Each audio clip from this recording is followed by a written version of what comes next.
Hi hello வணக்கம் அக்காஸ், welcome to PK speaks. So இந்த வீடியோக்குள்ள கொடுத்து நீங்கள் சேனல் சப்ஸ்கிரைப் பண்ணலாம். சப்ஸ்கிரைப் பண்ணுங்க, மறக்காம பக்கத்தில் இருக்க பெல் ஐகானை கிளிக் பண்ணுங்க. ஸோ இந்த வீடியோ நம்ம என்ன பார்க்க போகிறோம் அப்படின்னு பார்த்தீங்கன்னா, விடுதலை பாகம் 2 வந்திருக்கு. ஸோ இந்த படம் பேசக்கூடிய அரசியலையும் அண்ட் நம்ம வாத்தியார் விஜய் சேதுபதி கேரக்டர் வந்து நம்ம அரசியல் சூழலில் யாரெல்லாம் நமக்கு ரெப்ரசன்ட் பண்ணுது அப்படின்றதையும் இந்த வீடியோவில் வந்து நம்ம டீட்டெயிலாக பேச போகிறோம். ஸோ இது வந்து முழுக்க ஒரு அரசியல் வீடியோ. இது படத்தோட ரிவ்யூன்றது ஒரு பக்கம் இருந்தாலும் கூட இது ஸ்பாயிலராக இருக்க போகிறது இல்லைன்றது வந்து நான் தெளிவாக சொல்லிக்கிறேன். படம் பேசக்கூடிய அரசியல் சார்ந்த விஷயங்களையும் தான் நம்ம இந்த படத்தை இந்த வீடியோவில் நம்ம பார்க்க போகிறோம். ஸோ வாங்க வீடியோக்குள்ள போகலாம்.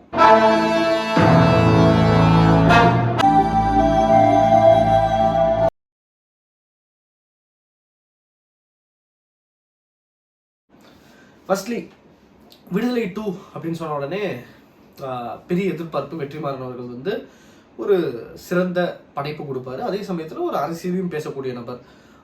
தன்னுடைய அரசியலை சிறந்த கலை படைப்பின் மூலமாக கொடுக்கக்கூடிய நபரில் ஒருவர் நம்ம வெற்றிமாறன் அவர்கள். ஸோ இந்த படைப்பை அப்படிதான் நான் போய் பார்க்கலான்னு உட்காந்தேன். ஸோ பார்த்து முடிச்சு வெளில வரும்போது ஒரு பெரிய கண்ணீர்.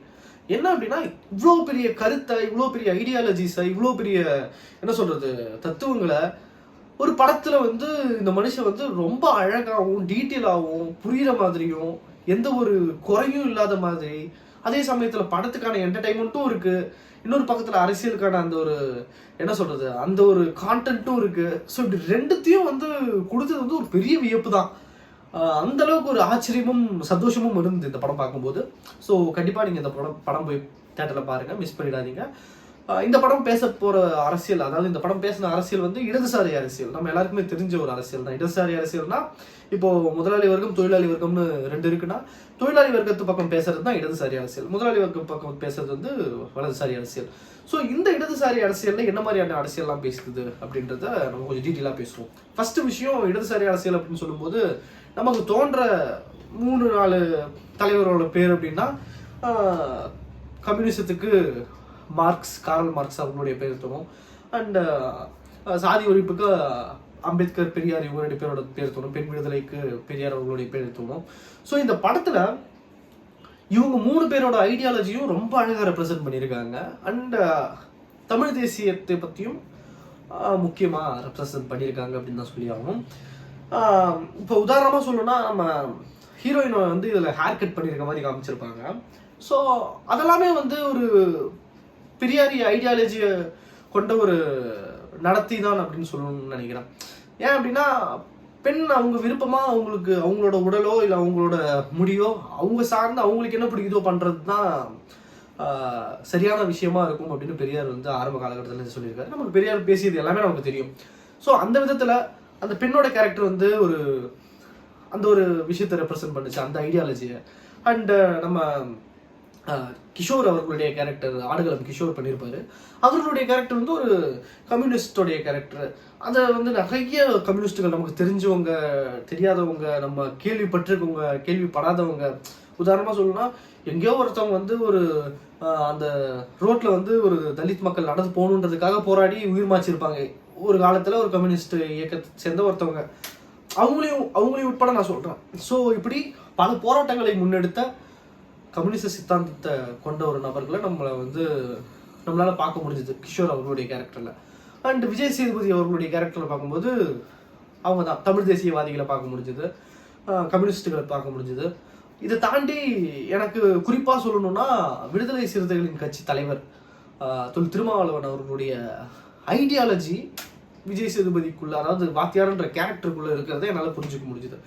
எந்த விதத்தில் அது புரிஞ்சுக்க முடிஞ்சுது அப்படின்னு என்ன கேட்டிங்கன்னா, கம்யூனிஸ்ட் ஐடியாலஜி டைரக்டாக கம்யூனிசம் அப்படின்னு பேசுறது மூலயமா நமக்கு ஆப்வியஸ்லி தெரிஞ்சிடும். அண்ட் கம்யூனிஸ்ட் ஐடியாலஜி வந்து வர்க்கத்துக்கு எதிரான, முதலாளி வர்க்கத்துக்கு எதிரான ஒரு போராட்டத்தையும், அதே சமயத்தில் நம்ம ஊரில் வந்து ஜாதிய வன்கொடுமைகளாக இருக்கட்டும் அண்ட் பெண் விடுதலையாக இருக்கட்டும், இது மாதிரி விஷயத்தில் கம்யூனிஸ்ட் இயக்கங்களும் போராடி இருக்கு நிறையவே. அது நம்மளால மறுக்க முடியாது, அது உண்மையும் கூட. ஸோ இப்படியான விஷயங்கள்லாம் வந்து நம்ம பார்த்துட்டு இருக்கும்போது, விடுதலை சிறுத்தைகள் கட்சி தலைவர் திருமாவளவனுடைய கேரக்டர் எங்கே நோட் பண்ணப்பட்டது அப்படின்னா, அன்னைக்கு கம்யூனிசம் மார்க்ஸால உருவாக்கப்பட்டது இன்னைக்கு வரைக்கும் தேவை இருந்துட்டு இருக்கு இல்லையா. ஸோ ஐடியாலஜின்றது ரொம்ப முக்கியம் அப்படின்ட்டு தோழர் திருமாவளவன் அவர்கள் பல மேடைகளை சொல்றது நம்மளால கேட்க முடியும். என்ன சொல்லுவார் அப்படின்னா, நம்ம நான் இங்கே வந்து இருக்கிறது, நான் வந்து ஒரு மினிஸ்டர் ஆகணும், இல்லை சிஎம் ஆகணும், இல்லை பிரைம் மினிஸ்டர் ஆகணுன்றதெல்லாம் கிடையாது. அது எனக்கு ஆசை இருக்கலாம், அது வேற. ஆனால் அடுத்த தலைமுறைக்கான அரசியலை நான் வந்து உண்டு பண்ணிட்டு போயிடணும். அந்த ஐடியாலஜியை அடுத்த தலைமுறைக்கு நான் கடத்திட்டு போயிடணும். அது கடத்திட்டு போச்சுன்னா அடுத்த தலைவன் உருவாகுவான். புரியுதுங்களா? அடுத்த தலைவன் உருவாகுவான். நான் போயிட்டேன்னா அடுத்து ஒரு தலைவன் உருவாகுவான். எதனால அப்படின்னா இந்த ஐடியாலஜியை முன்னிறுத்தி ஒரு தலைவன் உருவாகுவான். ஸோ அந்த ஐடியாலஜி தான் நம்ம வந்து இன்சிஸ்ட் பண்ணுமே அடுத்த ஜென்ரேஷனுக்கு. தவிர்த்து நான் வந்து ஒரு சிஎம் ஆக போகிறேனோ இல்லை இதுவாக போகிறோம் அப்படின்றது வந்து நான் வந்து எனக்கு அது பெரிய விஷயம் கிடையாது அப்படின்னு திருமாவளவன் சொல்கிறத பல மேடைகளை நம்ம கவனிச்சிருக்கோம், எல்லாருமே பார்த்துருப்பாங்க கூட. ஸோ அந்த ஒரு விஷயத்தை நம்ம வாத்தியார் அவர்களுடைய கேரக்டர் நம்மளால பார்க்க முடியும். ஸோ அந்த விதத்தில் வந்து திருமாவளவனை ரெப்ரசன்ட் பண்ணுற மாதிரியும் அந்த வாத்தியாருடைய கேரக்டர் இருந்தது. ஸோ வெற்றிமாறன் மீதான ஒரு ஆச்சரியம் எந்த அளவுக்கு இருக்குது அப்படின்னா, ஒரு கம்யூனிஸ்ட் புத்தகமாக இருக்கட்டும், ஒரு பெரியாரிய புத்தகமாக இருக்கட்டும், அம்பேத்கரிய புத்தகமாக இருக்கட்டும், திருமாவளவன் எழுதிய அமைப்பாய் திரளுவோம் இந்த புத்தகமாக இருக்கட்டும். ஸோ இந்த புத்தகத்துக்கான முன்னுரை மாதிரியும் இந்த புத்தகத்தோட வந்து என்ன சொல்றது, ஒரு சம்மரி எடுத்துட்டு வந்து இந்த புத்தகத்தெல்லாம் நீங்கள் தெரிஞ்சுக்கணும்னா இந்த பேசிக்ஸ் இதை பார்த்துக்கோங்க, இதெல்லாம் டீட்டெயிலாக அந்த புக்கில் நீங்கள் வந்து இன்னும் டீட்டெயிலாக எலாபரேட்டாக படிப்பீங்க அப்படின்னு சொன்னோன்னா அந்த ஒரு மினி என்ன சொல்கிறது சம்மரி தான் இந்த விடுதலை பாகம் 2ன்னு நான் நினைக்கிறேன். ஏன் அப்படி சொல்கிறேன்னா, சின்ன சின்ன வசனங்கள்லையும் அத்தனை அரசியல் மறைஞ்சிருக்கு. அத்தனை அரசியல் வந்து நேர்முகமாகவும் இருக்குது, மறைப்பட்டும் இருக்குது. இப்போ உதாரணமாக சொல்லணும்னா, தமிழ் தேசியம் பேசும் பல பேர் இப்போ இருப்பாங்க. ஸோ தமிழ் தேசியம் அப்படின்றது அடிப்படையில் ஜாதியை கொண்ட தமிழ் தேசியம், ஜாதி இல்லா தமிழ் தேசியம், ரெண்டு நம்ம பிரிச்சுக்கலாம். இது எல்லாத்துலேயுமே பிரிக்கலாம். தமிழ் தேசியம் வந்து வெற்றி பெறணும், நம்ம தமிழ் தேசியமாக ஒன்றிணையணும், ஒரு தமிழராக எல்லாருமே கை பிடிச்சி நிற்கணும்னா ஃபஸ்ட்டு ஜாதியை விடணும். ஜாதியை விடாமல் நான் தமிழனா ஒன்றா பிடிச்சி நிற்பேன்னா அவன் மனசுக்குள்ள ஜாதின்ற ஒரு இது இருக்கத்தான் செய்யும் அப்படின்றது வந்து திருமாவளவன் சொல்லியிருக்காங்க, பலரும் சொல்கிற ஒரு விஷயம்தான். ஸோ அந்த ஒரு விஷயத்தெல்லாம் வந்து இந்த படத்தில் ரொம்ப அழகாக காமிச்சிருப்பாங்க.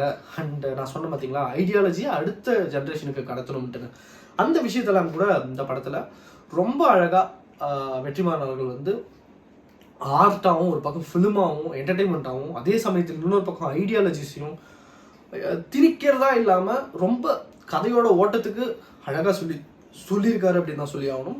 ஸோ இதெல்லாம் ஒரு புறம் இருக்கா, இந்த கேரக்டர்ஸ் என்ன பண்ணுது அப்படின்னா, நம்ம கொண்டாடாமல் இருக்க தலைவர்களையும் ஐயோ கொண்டாடாமல் விட்டுட்டோமே அப்படின்னு இருக்கிற போராளிகளையும் நமக்கு நினைவுபடுத்துது. நம்ம ஒரு சிலர் நம்ம தலைவர்களாக கொண்டாடிக்கிட்டு இருக்கோம், ஒரு சிலரோட பேர் நமக்கு தெரியாது. இப்போ உதாரணமாக பார்த்தோம்னா கம்யூனிஸ்ட் இயக்கங்கள்லாம் வந்து ஆரம்ப காலகட்டத்திலேருந்து போராடிக்கிட்டு இருக்காங்க. அந்த காலகட்டத்திலேருந்து ஏகப்பட்ட பேர் வந்து மரணிச்சிருக்காங்க போராட்டத்தின் வாயிலா. அண்ட் பெரியார் இயக்கங்களாக இருக்கட்டும், அம்பேத்கர் இயக்கங்களாக இருக்கட்டும், இந்த மாதிரி நிறைய பேர் வந்து அவங்களோட உயிர் தியாகம்லாம் பண்ணியிருக்காங்க. காரணம் என்ன அப்படின்னா சமூகத்துக்காக. இந்த சமூகத்துக்காக அவங்க பண்ண உயிர் தியாகத்தை இந்த படம் வந்து நம்ம கண்ணு முன்னாடி வந்து நிறுத்துது. ஸோ மற்ற படங்கள் இதை பண்ணுதா பண்ணலையா அப்படின்னு கேட்டோன்னா இந்த அளவுக்கு டீட்டெயிலாக இப்படிதான் நடந்திருக்கும்ல அப்படின்ற மாதிரியான ஒரு கன்ஸ்ட்ரக்டிவ் வந்து நம்ம முன்னாடி வைக்குது. ஸோ இது முழுக்க முழுக்க வந்து ஒரு என்ன சொல்றது கற்பனை கதை என்றாலும் கூட இப்படி எவ்வளோ பேர் உண்மையிலே நடந்த விஷயங்கள்லாம் வந்து நமக்கு வந்து ரிமைண்ட் பண்ணுது. அண்ட் அதை தெரிஞ்சுக்கணுன்ற ஆர்வத்தையும் கண்டிப்பாக உங்களுக்குள்ள இந்த படம் கொடுக்கும் அப்படின்றது என்னோட எண்ணமாக இருக்குது. ஸோ இந்த விஜய் சேதுபதி அவர்களுடைய கேரக்டராக இருக்கும் அண்ட் ஆடுகளம் கிஷோர் இவர்களுடைய கேரக்டராக இருக்கட்டும், இவங்க ரெண்டு பேர் கேரக்டருமே வந்து நம்மளை பின்னாடி திரும்பி பார்க்க வைக்குது. இப்படி பல பேர் நமக்காக உயிர் மாய்ச்சதன் விளைவாக தான் இன்னைக்கு வந்து நம்ம இங்கே நிற்கிறோம், இங்கே இன்னைக்கு பேசுகிறோம் அப்படின்றத வந்து புரிஞ்சுக்க முடியுது. அண்ட் அதை வந்து ஒரு பெரிய தாக்கமாக நமக்குள்ள ஏற்படுத்துது. கண்டிப்பாக இந்த படத்தோட முடிவில் நமக்குள்ளே இருக்கிற ஒரு சின்ன அரசியல் ஸ்பார்க்காக இருக்கலாம். பலர் வந்து அரசியல் பேசலாம், எல்லாருக்குள்ளேயும் ஒரு சின்ன சின்ன அரசியல் ஸ்பார்க் இருக்கும். அந்த அரசியல் ஸ்பார்க்கை ஒரு இன்னும் ஒரு பெருசாக நெருப்பு மூட்டி நம்ம ஒரு கருத்தியல் சார்ந்து இயங்கணும் அப்படின்றத ரொம்ப ஆழமாக இந்த படம் வந்து உணர்த்தும். படம் தான் உணர்த்தும் அப்படின்றது கிடையாது, நம்ம அடிப்படையாகவே புத்தகம் வாசிக்கிறது மூலியமாவோ இல்லை அரசியல் தலைவர்களோ இல்லை இயக்க தலைவர்களோ பேசுறது மூலியமாவோ நம்ம அதை தெரிஞ்சுக்க முடியும். பட் ஒரு படம் இதை வலியுறுத்துது அப்படின்னும் போது அதுவும் என்டர்டெயின்மெண்ட்டும் இருக்குது, அதே சமயத்தில் வந்து இந்த வலியுறுத்தலும் நமக்கு வந்து தெரியுது. அதுவுமே கூட ஒரு திணிப்பாக தெரியல அப்படின்னும் போது அது என்ன சொல்கிறதுன்னு தெரியல, ஒரு பிரமிப்பாக தான் இருந்தது இந்த படத்தோட எண்டிங்கும் இந்த படத்துலேருந்து வெளியில் வரும்போதும். கண்டிப்பாக இந்த படம் பார்த்து முடிக்கும் போது உங்களுக்கு கண்டிப்பாக ஒரு ஃபீல் இருக்கும், இப்படி வில்லனாக இருந்திருக்காங்க. நம்மளும் இப்போ அப்படி இருக்கலாம்ல, ஏதாவது ஒரு இயக்கத்தில் சேர்ந்தோ இல்லை ஏதோ ஒன்று பண்ணலாம்ல அப்படின்ற மாதிரியான ஒரு எண்ணத்தை கண்டிப்பாக தோற்றுவிக்கும். ஸோ இப்படி படம் முழுக்க அரசியல் இருந்தாலும் கூட எந்த இடத்துலையுமே அந்த ஒரு என்டர்டெயின்மெண்ட்டுன்றது வந்து கொஞ்சம் கூட சலிக்காமல் ஒரு பக்கம் பதட்டமாக போயிட்டே இருக்கும், இன்னொரு பக்கம் வந்து படத்தில் அரசியல் ஒரு பக்கம் போயிட்டே இருக்கும். ஸோ இப்படி ரொம்ப அழகாக பண்ணியிருந்தாங்க. இது தொழிலாளி முதலாளி அந்த வர்க்க அரசியல் பேசியிருக்கு, சாதி அரசியல் பேசியிருக்கு, மொழி திணிப்பு அரசியலை பேசியிருக்கு. இப்படி பல அரசியல் கருத்துக்களை இந்த படம் முழுக்க நிறைச்சிருக்காரு வெற்றிமாறன். அது எதுவுமே திரும்ப திரும்ப சொல்கிறேன்னு நினைக்க வேணாம், திணிச்ச மாதிரி இல்லை, உண்மை அதுதான். இது எதுவுமே திணிச்ச மாதிரி இல்லை, அவ்வளோ யதார்த்தமாக இருந்தது. ஸோ படம் ரொம்ப வியப்பாக இருக்குது. இத்தனை கருத்துக்களை வந்து இந்த படத்தில் வச்சிருக்கிறது. அண்ட் தோழர் திருமா வந்து சொன்னதான் வெற்றிமாறன் வந்து ஒரு மேடையில் சொல்லியிருப்பாரு, தலைவர் திருமாவளவன் அவர்கள் சொல்லி, என்னன்னா தயவு செஞ்சு நீங்கள் அடுத்து ஒரு தனிநபர் மாற்றத்தை கொண்டு வராரு, புரட்சி கொண்டு வராரு அப்படின்னு நீங்கள் காமிக்காதீங்க அப்படின்னு திருமாவளவன் அவர்கள் சொன்னதாகவும் வெற்றிமாறன் அவர்கள் வந்து ஒரு மேடையில் பேசியிருப்பாரு. ஸோ இந்த படத்தில் அதை வந்து ரொம்ப கரெக்டாக ஹோல்ட் பண்ணி, ஒரு தனிநபர் இல்லை ஒரு இயக்கம் தான் அப்படின்றத வந்து, இயக்கம் தான் அடுத்த கட்ட மாற்றத்தையும் நோக்கி நகர்த்தும், ஐடியாலஜி தான் அடுத்த கட்ட மாற்றத்தை நோக்கி நகர்த்தும் அப்படின்றத வந்து அழகாக சொல்லியிருக்காரு வெற்றிமாறன். ஸோ இந்த படம் கண்டிப்பாக எல்லாராலும் பார்க்கப்பட வேண்டிய படம். எல்லாரும் பார்த்து பல இடங்கள் கண் கலங்கி, பல இடங்கள் வலியோடு நம்ம பார்க்க வேண்டிய சூழலாம் இருக்கும் இந்த படத்தில். ஸோ பெரிய வலி, ஒரு புரட்சி, ஒரு கோபம், ஒரு என்ன சொல்கிறது, பல விஷயங்களை வந்து நம்ம மனசுக்குள்ளே இந்த படம் ஓட வைக்கும் அப்படின்றத நான் உறுதியாக சொல்கிறேன். இந்த படத்தை பாருங்கள், பார்த்துட்டு எப்படி இருக்குது அப்படின்ற கீழே கமெண்ட்ஸில் சொல்லுங்கள். இது வந்து முழுக்க முழுக்க ஒரு ரிவ்யூலாம் இல்லை, அந்த படத்தில் இருக்க ஐடியாலஜி, அதை சுற்றி நடக்கிற அரசியல், இதெல்லாமே பற்றி தான் பேசுறதுக்காக இந்த வீடியோ. ஸோ இந்த படம் பாருங்கள். இந்த கதை அம்பேத்கர், பெரியார், காரல் மார்க்ஸ் இவர்களை சார்ந்து வாழ்ந்த பல தலைவர்களையும் பல போராளிகளையும் நமக்கு நினைவுபடுத்துது, அவங்கள வந்து நம்ம கண் முன்னாடி வந்து நிறுத்துது அப்படின்னு சொல்லலாம். ஸோ ரொம்ப சந்தோஷமான ஒரு படமாக இருக்குது. ஸோ இந்த சூழலில் ஒரு உள்துறை அமைச்சர் வந்து ஒன்று பேசியிருக்காரு, அம்பேத்கர் அம்பேத்கர் அம்பேத்கர் ஃபேஷன் ஆகிடுச்சு அப்படின்ற மாதிரி. ஸோ அம்பேத்கர் உங்களுக்கு ஃபேஷனாக தெரியலாம், பட் ஹீஸ் என்ன சொல்கிறது, அவர் இல்லை என்றால் நாம் இல்லை, if there is no he there won't be has அப்படின்ற மாதிரி, அவர் இல்லை அப்படின்னா இன்னைக்கு இல்லை அப்படின்றத இது எங்கள் எல்லாருக்குமே தெரியும். ஸோ ஜெய் பீம். இதோட இந்த வீடியோ முடிச்சுக்கலாம். ஓகே, டேக் கேர், பாய்.